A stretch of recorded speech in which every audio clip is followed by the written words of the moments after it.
Hello again out there. This is another album reaction coming right at you.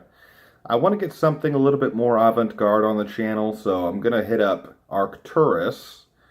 This is La Masquerade Infernale. I don't know if I'm saying that right. Yeah, this is an album that people consider an avant-garde classic. Arcturus is a great band. I've been listening to Arcturus for a long time. I'm actually familiar with one song on this album, and it is The Chaos Path. I love that song. I'm probably not going to give as much commentary during that song just because I've already heard it so many times, but I'm not familiar with anything else on this album. I think this will help diversify the channel, and Arcturus is a band that deserves a spotlight. You know, if any band, as far as like underrated or underappreciated bands, if anyone deserves more attention, it's Arcturus, because they have some classic songs and classic albums under their belt. So, but this, from what I've read and heard, this is supposed to be one of their more off-the-wall kind of albums.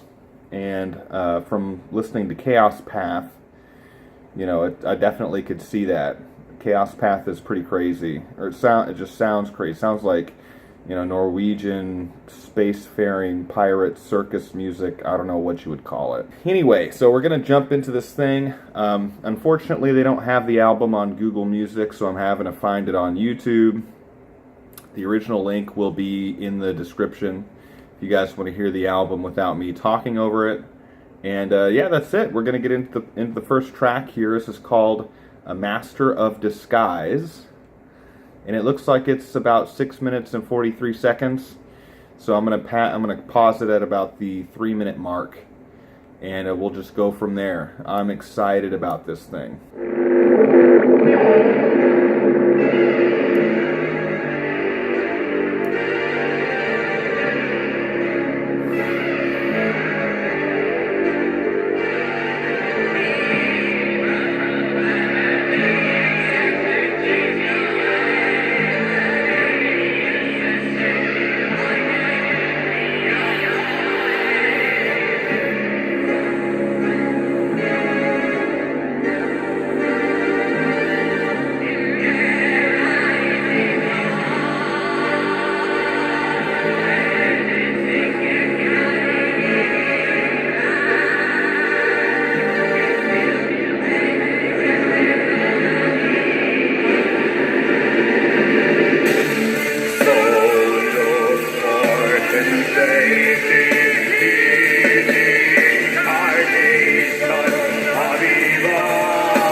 So much ambient shit going on in this. Did you guys catch when the vocals came in initially? I think it was Simon Hesnos was singing, and then another guy was singing at the same time.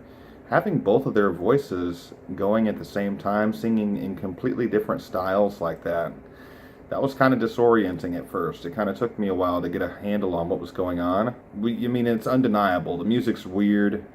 I really like, though, the keys that were in those first 3 minutes, or it may have been a piano, I don't know. For what it's worth, it sounded pretty cool.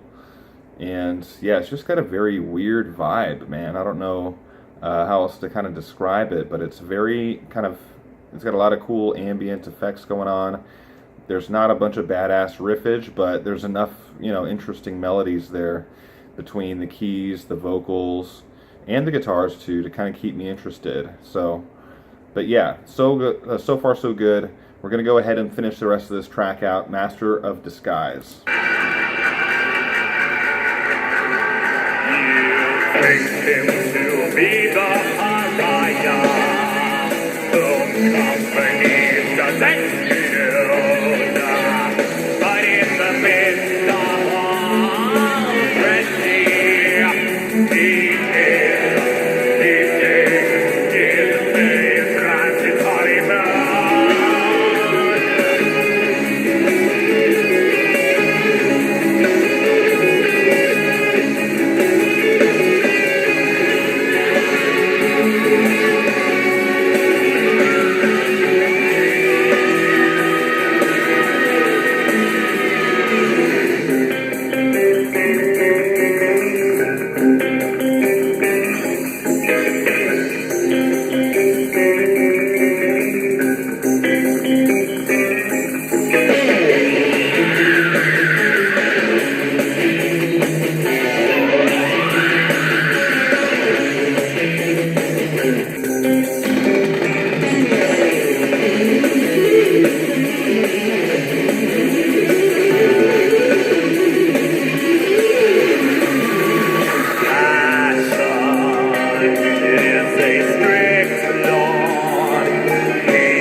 So for the record, I think there are a lot of, strangely, there are a lot of ear-piercing, real staticky, high-pitched sounds on this album. It'll be kind of stripped back for a little while, and then all of a sudden it'll flash in this really intense, loud screech or sound, be it from a vocal or a guitar or just an ambient noise or whatever. And it's very disorienting because you're trying to get used to the volume of the album, and seems like there's a lot of dynamic range between the softest sounds and the loudest sounds, and it's really kind of a trip, man. It catches you off guard a little bit. The guy doing vocals, his voice is so weird, man. I don't know what it is about his voice, but he's not trying to sing cleanly, really. He's got kind of this very almost monotone, little bit of a lower registry kind of delivery, and it sounds really weird and off kilter. So that's definitely adding another layer of strangeness to this album. And then again, I don't know if it's a piano or a keyboard, but it keeps coming in at different spots.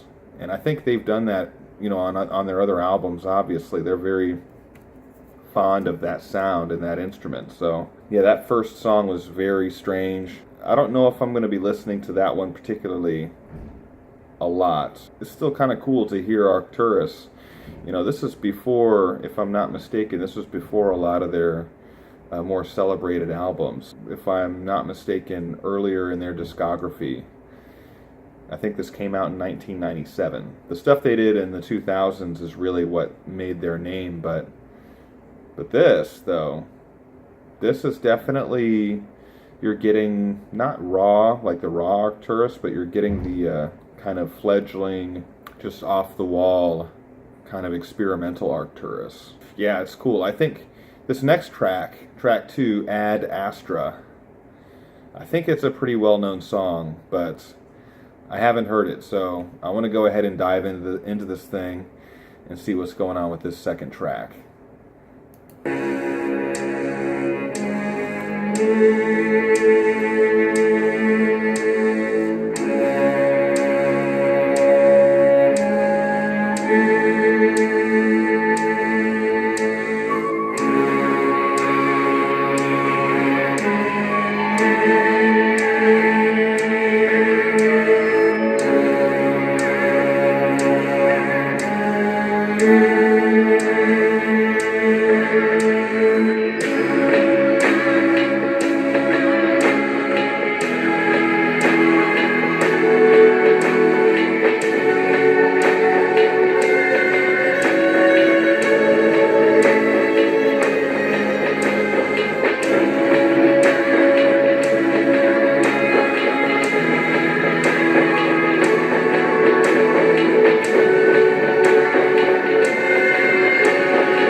yeah, so perfect place to stop it.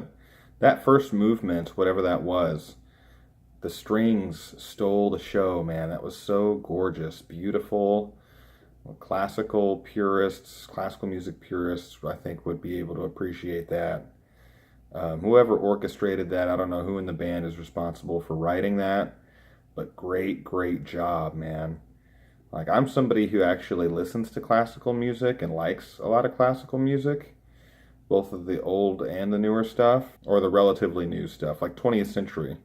I haven't delved too much into the 21st century classical music, but yeah, I could say, like, that sounded so gorgeous, so beautiful, and the way the music kind of swelled and got more and more climactic and more beautiful, and how many layers of sound there were. It just, I don't know, it was like being in a trance, man, listening to that. That was so cool.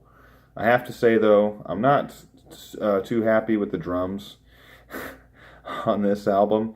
And from what I heard, it sounded like the producer from this album commented on this video, and he said that they actually had a lot of trouble with recording the drums, and that at first they sounded like shit. So if they sounded like shit and then they corrected them and now this is what we've got, man, I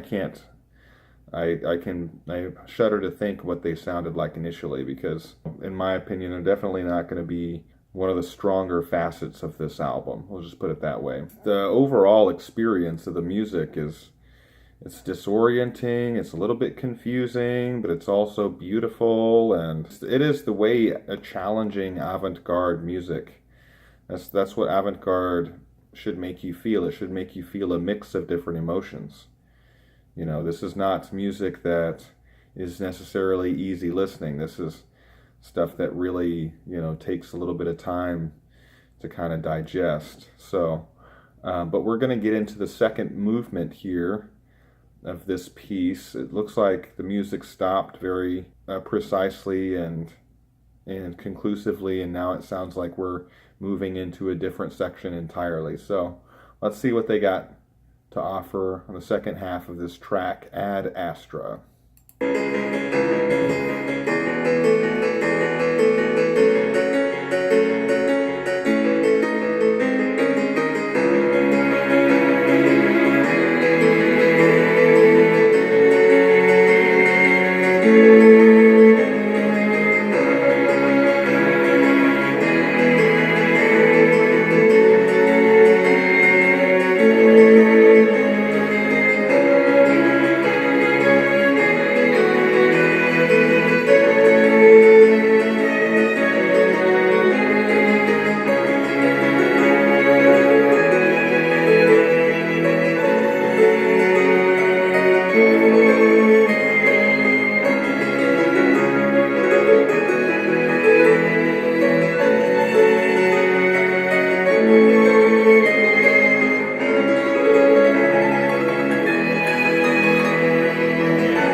That was insane once again.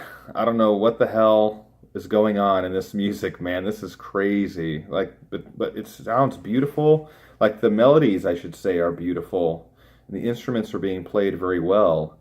But this sounds like it was recorded in an underground sewer somewhere, man. The production on this is pretty rough. But it's interesting, like I said, the guy who produced this album actually left 2 really long comments. Or I guess he was the mixing engineer. Yeah, he was the mixing engineer on this album. He said he hates the drum sound. So the guy who mixed this album hates the way the drums sound. So I'm not alone. Don't attack me for saying what I said about the drumming, okay? He said the guitars should sound bigger. I can understand where he's coming from on that. And then he says, we got a Steinway Grand in the studio. Now, I don't really know what that is. I'm assuming that's a piano. And what's the reason not to use it? You can definitely tell. It sounds like they have some more authentic like piano sounds, and then there's definitely the keyboard thrown in there too. But it's just a barrage of ideas, like musical ideas, melodies. Different instruments are going off. Guitar is shredding one moment, and then it sounds like the keyboard is going on this crazy Jordan Rudess like kind of run of different scales and melodies. And then, you know, you have the piano. It's like, I can definitely see this being a really polarizing release for Arcturus because of the quality of the production, number one. But number two, because of the way the songs, this last song, Ad Astra, the way that was composed, the focus of the song was on instruments other than guitar, you know. Focused a lot on the strings, and it focused a lot on the keyboard and the piano too. People who are more traditionalists probably aren't going to like and listen to songs like that. But I can appreciate it because I know where some of these influences are coming from. I really like classical music, so I'm okay with it. But yeah, that was pretty cool. We're going to move on to the third track, The Chaos Path. I've already heard this song, so I'm just going to let the whole thing play through.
listening to that song after hearing the first two, I can see how thematically, anyway, it matches up and meshes well with the songs that came before it. I mean, you heard a lot of the same sounds in that song. A lot, the keys, the strings, it was very noisy, and there's a lot of ambient sounds going on, and of course Simon's vocals on that track are incredible. But what I wanted to actually talk about with that song, that's been the first, I feel, like genuine, like dyed-in-the-wool metal song. Like it's a weird metal song, but like the guitars sounded pretty big on that track. But it's difficult because with an album like this, you've got so many different things in the mix. You've got so many different things kind of jockeying for position.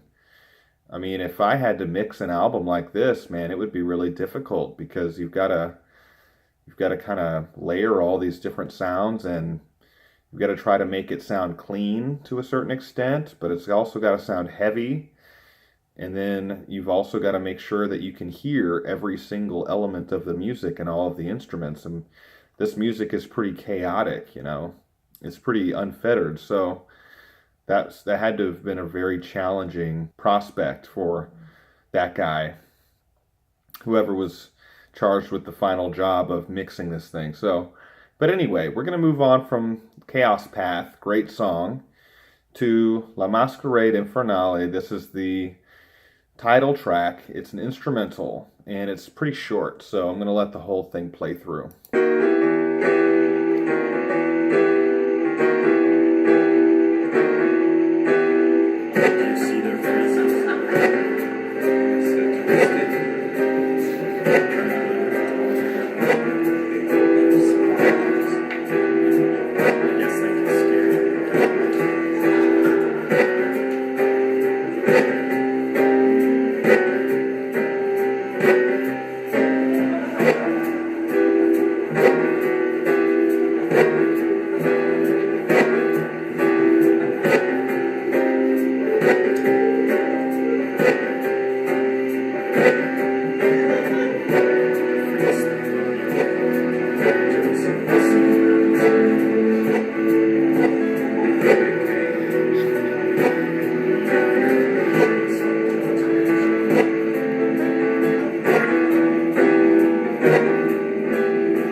Man, if you're a metal purist, if you're a metal elitist, perhaps, you're not going to like this album, man.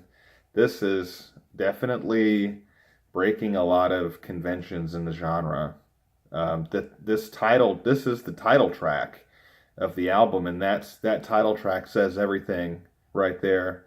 No drums, no guitar, all electronic beat, and then the piano, right? I guess that really nice piano that they got a hold of in studio, and some sort of ambient effects. You know, it's almost like they wanted to show the listeners, they wanted to show them that that's what this album is. You know, this album is outside of the traditional metal box. You know, here's what I'll say about it, is that, like I've said on other videos, I mean, I think that metal music itself is dependent upon those two instruments, guitar and drums. I think that in order to have a metal album, you need those instruments, at least in some capacity. This album, I think, carries enough of those, of an influence from those instruments to make it a metal album, and it's heavy at different spots. Arcturus is definitely a metal band, but with this album, I think they're definitely, they're not going down the beaten path. They're like, screw making a traditional metal album. Like, we're going to go ahead and have songs built around other instruments, other sounds. It's going to be weird. It's going to be avant-garde, and purposely so. Obviously, to make it on the channel, I think it's got to be a metal album, obviously, but I think that, an album like this, I think there is enough influence from sort of the tried and true cornerstones of heavy metal music to make it, palatable enough to be on this channel. But I will admit that this is breaking a lot of conventions, and if you are a purist, if you're someone who only likes, that traditional sound and metal, then probably don't want to waste your time with this album. It's not going to be just track after track of, guitar and drum centric songs, built around badass riffs and ripping solos. You're not going to get that on this album. So there's going to be a lot of strings, a lot of electronic sounds, keyboard, piano. It is what it is. But I've been a fan of avant-garde for a long time, so this doesn't really bother me too much. But anyway, we're going to go ahead and get into the 5th track, Alone. And it looks like it's about 5 minutes. So yeah, let's see what's going on with this thing.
I'm so conflicted, man. I like a lot of the ideas here, I love the melodies sound great. I'm growing to really like this guy's voice. Man, this thing could really benefit from an updated production job, man. Like, for example, this song, if you listen to this song the mix is so damn loud, man. It's so loud. Like, there's so many jarring sounds on this record, in this song in particular, that'll make you wince, like, whenever you hear them. You're just like, oh shit, it feels like you're being slapped upside the head. And not in a good way. We're not talking about like, oh man, that song was so heavy, it's fucking skull crushing, or that was abrasive, or that was this, whatever. I mean, like, songs or sounds that literally, like, when they come in, they're so loud and so screechy and staticky that they'll, like, bore their way into your eardrums and rupture your eardrums, like, listening to it. But I'm afraid, so I'm thinking, okay, maybe I just need to, get back away from the speakers a little bit. But I'm afraid, because of the way it's been produced and mixed, I'm afraid that if I turn the volume down on the album, I won't be able to hear what's going on. There's not a lot of space in between the different sounds in the mix. It's not very open or spacious. Everything sounds like it's all happening at once and it's all layered on top of itself. So yeah, it's just a very tough. In fact, I probably am going to turn it down just a little bit, just because, man, some of those sounds are really like hard to take. But with that said, I've just, I've criticized this album almost this whole time for the way it sounds, but like I've said, like the songs themselves, just the different harmonies, melodies, just the different ideas that are in here, man, are really cool. It just gives me that vibe of like this kind of arcane, but also modern, but sort of like a mystery almost. It's almost magical, like the vibe of this album is very sci-fi. So you're thinking of like some sort of, extraterrestrial civilization or like a spacefaring civilization. Or it's also just playful, fun,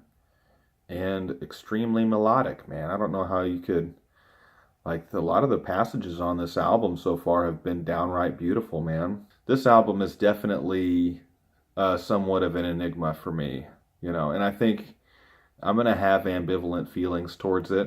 I'm going to go ahead and move on to well, shit, we need to, because of the way these this timestamps are done, sometimes I forget where I'm at in the album. So, but yeah, we're still in the middle of Alone right now. We're going to go ahead and finish this track out. There's not that much time left, so.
Wow, man. Yeah, it's amazing. The singer, actually, he sounds almost like he's out of tune or off pitch, and he's been treading that line a lot most of this album, as far as like hitting the notes properly and then being slightly off. The end of the song, it sounded like he was starting to fall off a lot, but I don't know, man. It's somehow, like, normally I'd be very upset about that. Like, singing like what he's doing wouldn't be tolerable on most albums. It just wouldn't, man. You wouldn't tolerate it. And in most genres of music, you wouldn't tolerate it. Like country artists, pop, R&B, people wouldn't buy an album where someone was singing like this guy is. And it part of it, I think, is the natural tone of his voice. But the other part is that the singing itself just sounds very kind of off-key and off-kilter, and it's very odd. But on this particular album, an album like this that's already weird as fuck, it's almost like those vocals add to the mystique of the music and how weird it is, man.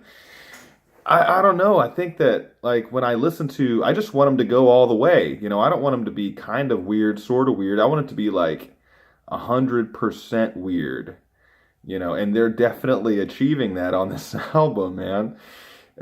I want him to go balls to the wall with it, and it sounds like his voice. Yeah, it's not really on pitch a lot of the time. At least it wasn't in that second half of that song. But what I mean is, it sounded really flat. That just to me, that almost makes it even better because it just, you know, it's another thing. It's just one more thing about the album, man, to make you kind of scratch your head. So yeah, this is crazy. I didn't realize that this album was going to have so many interesting facets about it that was going to make me just kind of stand back in shock and awe, like, wow, man, this is crazy. So yeah, we're going to go ahead and move on to the sixth track. This is called The Throne of Tragedy, and it is about 6.5 minutes. So yeah, let's get into this thing. Let's see what other kind of weirdness Arcturus has got up his sleeve here.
Love everything about this. This is one of my favorite songs so far.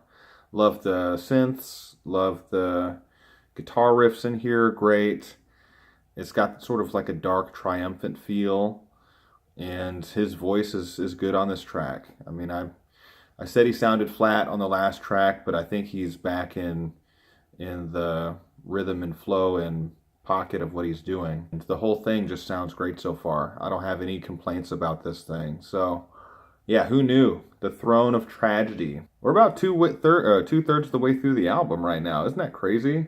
This thing is just flying by. But, yeah, I'm going to go ahead and play the rest of this song. I like this song so far.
That song was perfect, man. The guitar playing was fantastic. Great riffs, cool melodies. The synths added a great atmosphere and backdrop to what was happening on the track. Again, his voice, he sounded good on this track. The drumming was interesting on this track.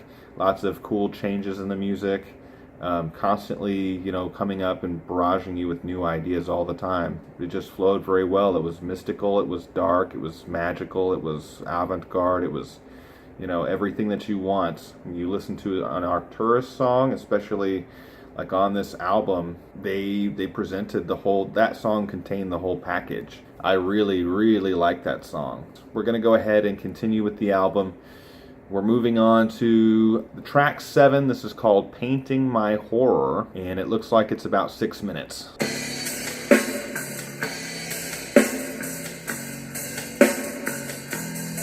It was a dark night.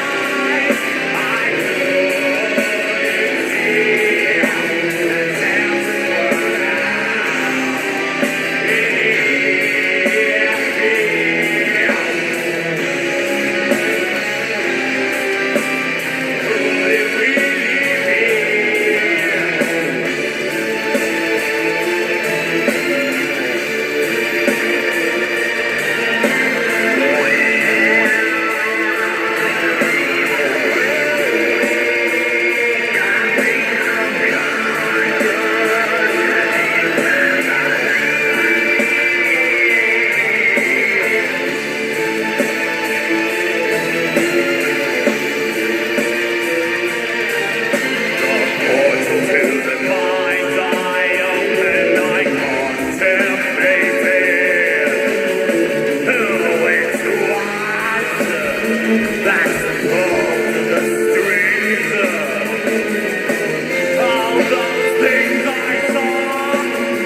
as far as the guitar is concerned, this might be one of the stronger tracks on the album.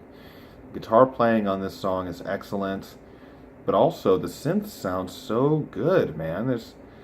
I don't usually get hung up on instruments like that. To me, in metal, synthesizers, like, they tend to provide atmosphere more than anything. It's sort of a backdrop to what's happening in the music. I found myself getting lost, you know, in what they were doing, or in what the synthesizer was doing. Then it switched off of that and came back, the guitar came back in, and then, you know, all of a sudden I was kind of swept up in the excellent, you know, playing that was happening with that. And then his vocals came back in, and I was kind of focused on that. I feel like I've got attention deficit disorder with this music, man. There's just so much. Like, in the past, I've described songs almost like paintings or portraits. Everything in the song contributes in one way or another, and it creates this sort of like sonic picture of what's going on. People call it a soundscape, right? This, to me, doesn't so much sound like it could be like a portrait or a landscape painting or something. That this sounds, at times, sounds more like a collage, you know?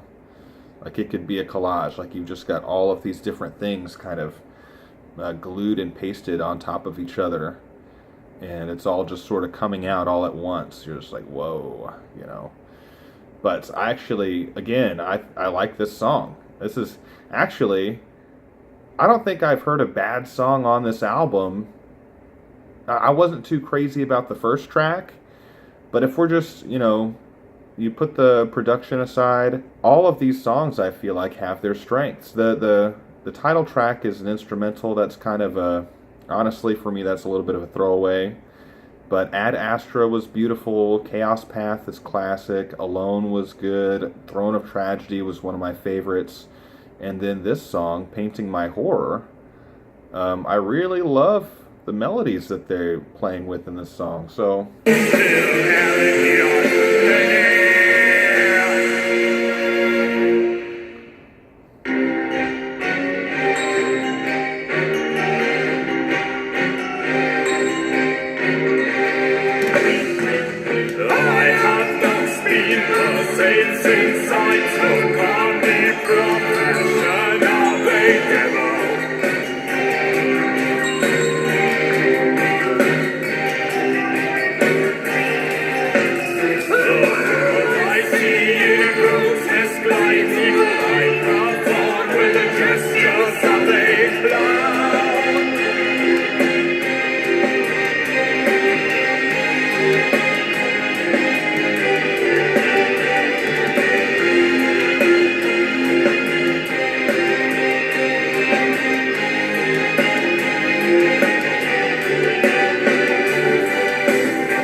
There are a few bands, okay, that pull off the whole circus metal vibe. well, I mean, I've only heard a few bands attempt it and they've all been successful at it. So I don't know, I don't know what it would sound like to hear a band fail at that. But I think we're looking at Arcturus, we're looking at, Mr. Bungle, and then Unexpect. Those are the three that, you'll be going along the song, all of a sudden they'll break into a section that sounds like you're at a carnival or a circus or something. But it's still metal at the same time, so it's very strange, but I actually really like it, man. Love that. To me, that is like at the heart of when you talk about avant-garde. Stuff that's supposed to be weird, supposed to be strange, supposed to be like the freak show. That's what this is. It's a freak show, musically, sonically. And when you talk about stuff that's supposed to be quote unquote weird, I mean, it doesn't get much weirder than carnival or circus music. And stuff automatically evokes that sort of feeling. You heard it on that song, man. Arcturus, what can I say? They're definitely, despite any shortcomings this album may have in other areas, I think as far as the songwriting on this album, it's top notch, man. This is good. This is really interesting stuff, fascinating. Like, it's going to be kind of a struggle for me to listen to this a ton just because of the production job, but I think that, and it's probably not his fault. They probably all kinds of circumstances that led up to this album sounding the way it does. But yeah, that might hamper me a little bit from listening to this a lot. But I gotta admit, man, being a fan of avant-garde, like people that know me personally know that I love that style. This is right up there, man. This is really good. We're going to go ahead and move on to the closer on the album, track 8 of Nails and Sinners. And it looks like this track is about 6 minutes in length. So yeah, let's see what they choose to go with on the closer here. I can't imagine it's going to be too different from what they've done so far on the album. And the album, I have to say, feels very cohesive too. Like all of the songs, they feel like they fit together, thematically. Anyway, we're going to go ahead and finish it out. This is the 8th track of Nails and Sinners.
sounds like we just got into some crazy shit here at the end, but it just hit me.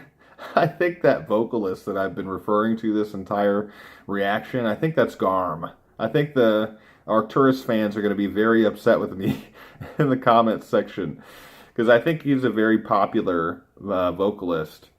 And I think that's who that is. I could be wrong. Maybe they got somebody else. Maybe it's Simon Hesnas. I doubt it, though. Just trying to figure out who's who.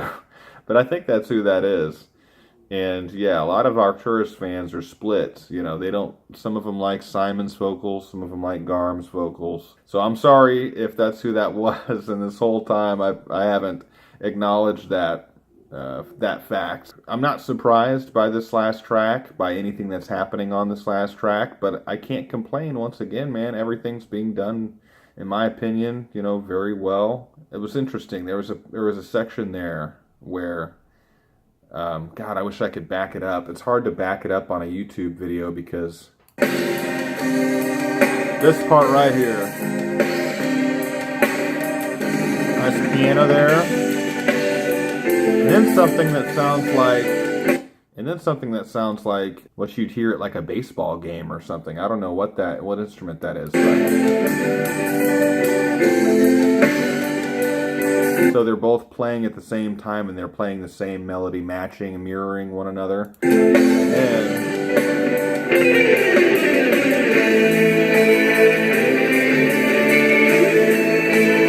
the guitar comes in, kind of cascades in, and just, you know, shreds right down. And now we're into we're completely different section here. Now we're in new territory. So I think that was probably my favorite section or part of the song so far, just because it was so different. The shit sounds different. You know, it's not like, again, it's not conventional. I don't even know what you would classify this as, if you even wanted to, other than avant-garde or prog or something. But anyway, so we're going to go ahead and finish the rest of this album out.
It definitely sounded like Simon there at the end. I guess on the whole Simon Garm thing, I'm biased towards Simon.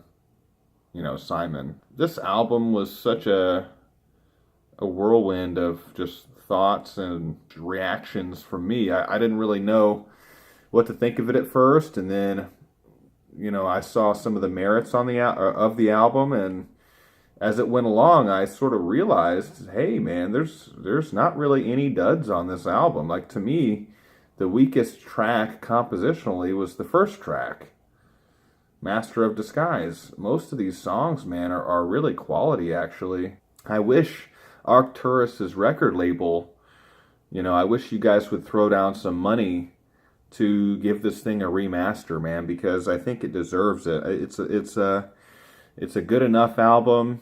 Enough people like it, and it could definitely use some refurbishing, as far as the way it was mixed. And I appreciate the guy that mixed this album giving the backstory on this video, but it makes you wonder if he felt like he needed to, because maybe he was a little bit embarrassed about what this album sounds like. And I don't think it's that bad. I just think that there are definitely some things here that are going to make it difficult to listen to this thing on a regular basis. Anyway, I don't know, man. I think this album is really good, but I think it's got kind of a veil in front of it. If you can get past the way this album sounds from a production standpoint and just appreciates compositionally the music itself, the songwriting, and the virtuosity with the different instruments and just everything about it, the vocals, I think you would really enjoy this album. And I think this is a good album. Chalk another one up for Arcturus, man. They're an excellent, excellent band. I definitely think their later albums, Sideshow Symphonies, Sham Mirrors, I think those have a much better, they sound a lot better, is what I'm trying to say. But that's it for the video, guys. I hope you enjoyed it. If you dug the video, be sure to like, comment, subscribe below. Let me know what other albums you'd like to see me react to in the future. I hope you're all having a good morning, good afternoon, good evening, and good night. This is Metal Album Reactions, and I'll see you guys in the next video. Peace.